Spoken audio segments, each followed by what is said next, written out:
Hey guys, welcome back to the channel. On the last video that I uploaded, you guys saw me pull the B20 VTEC out of the car. I have sold that swap to a local gentleman, and all of those components that I mentioned in that last video, he took, which was great because for what I sold that swap for, that has given me a bunch of money to now fund the K24 swap and get the parts necessary.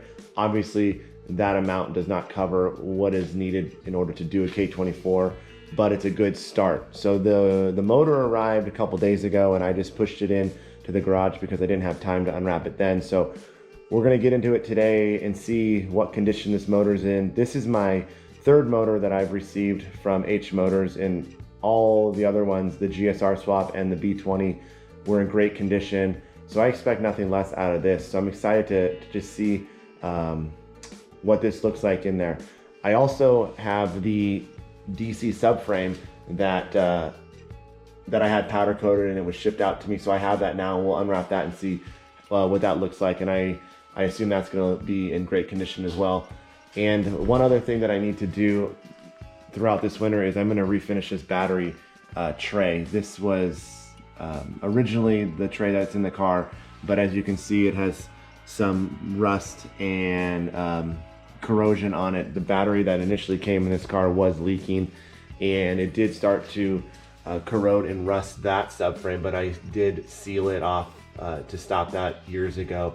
I'm gonna decide what I wanna do with the engine bay in here, if I want to pull all of this out and maybe respray it before putting the K in. I don't know how in depth I wanna go. That's the worst of it right there, so maybe something minor. We'll see. I know I'm definitely going to do the wire tuck on both sides to get that out and clean the bay up. But that's gonna be later on in the winter. So for now, we're gonna start unwrapping this and see what we got under there and go from there.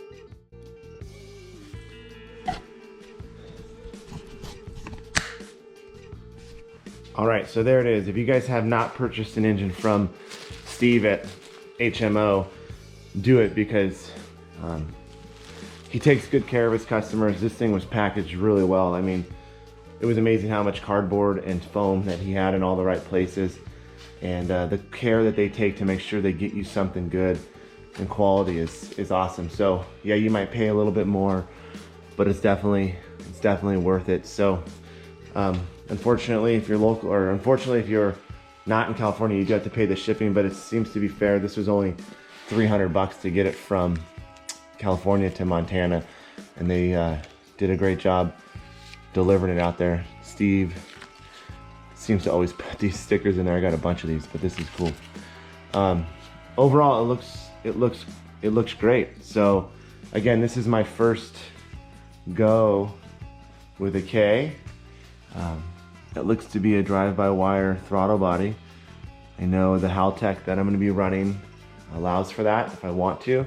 It's something I think I'm going to do just for drivability.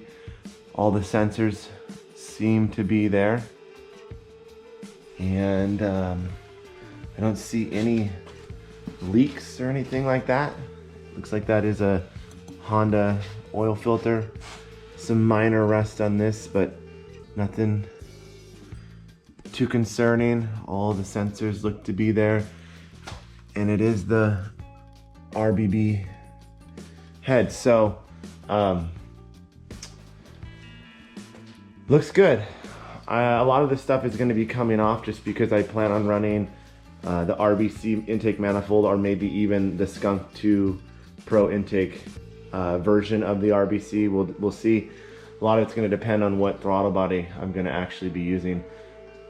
So more to come on all of that, but this looks really good. So I'm gonna start by probably just cracking the valve cover off just to see what's inside of there, and maybe start by tearing down the intake manifold. Again, I've never done one of these, but a lot of this stuff I'm pretty sure I'm not going to be using, and from what I understand, I do have to change out the water pump housing and swap it over to, I believe it's a USDM, either Accord or RSX, so I can use a USDM alternator and water pump. So I think that's the issue there.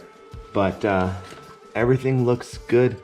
He included the starter on this one too. I don't think I opted for that, but supposedly the automatic starter does work for the manuals. That's what I've heard. If not, I'll purchase the correct starter. So all in all, I'm happy with this. We'll get it on the engine stand here and start kind of digging into it. So let's do that. But first, let's go get that subframe so we can see what that looks like. All right, so here's that DC subframe. This was coated by my buddy Brian at Dark Matter Coatings out in Spokane. If you are in that area, go check him out. He does great work.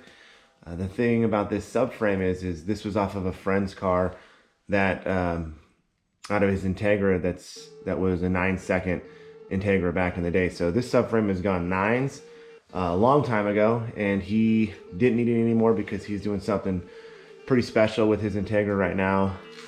So he gave it to me and we coated it out and it looks great. So this will go there and replace that one, which will allow me to run those K2 mounts to give the axles just a better angle, as well as the motor situated better in the engine. So this was a good find. Now I just need to track down the lower control arms for that. So I'm going to use EG lower control arms and send those out to Brian as well to have him powder coat them and stuff some bushings in there. So again, just little pieces of this puzzle. I think the next thing we'll do is we'll just get this on the engine stand. I'm excited and happy that it came with this valve cover. I know there's the other one that has a bunch more writing on it, and I was worried that I would be receiving that, but this is great. I'm gonna send this cover out to Charlie on Instagram, and he's gonna have me coat that. Unsure what color yet. Unsure what color we're gonna do for the theme of this engine for this go round, but we have plenty of time to decide that. So I'm gonna get this on the engine stand, and we'll start pulling the things off that are unnecessary for moving forward. All right, so I was able to get the engine on the stand, and I tore off the intake manifold and all the other parts that won't be used as we go forward with this build. So I have started a list of all the parts I'm gonna need to replace all old nuts and bolts that are on this motor currently. And what I'm gonna do is replace them with OEM hardware. So I have an extensive list here with part numbers, exactly where their exact location is. So when I do get this big box of nuts and bolts from Honda, I know exactly where they go and I'm not guessing. So anything you see on the outside of the engine, whether that's a nut or a bolt or a fitting or a washer, is going to be replaced with OEM hardware, new OEM hardware. So that'll help just the appearance of the engine, and any items that need to be replaced as far as maintenance, I'm going to do that as well. So I have a bunch of things on order that are coming, and as those things start to show up, I'll make another video to lay them out so people can see what those parts are. But for now, I think I'm going to wrap this video up here. If you like what you're seeing, hit the subscribe button, follow along as we build this K24 and we get it into the EK hatch. I'm excited for this. It's been a long time coming, so I appreciate you guys watching, and keep an eye out for the next one. Thank you.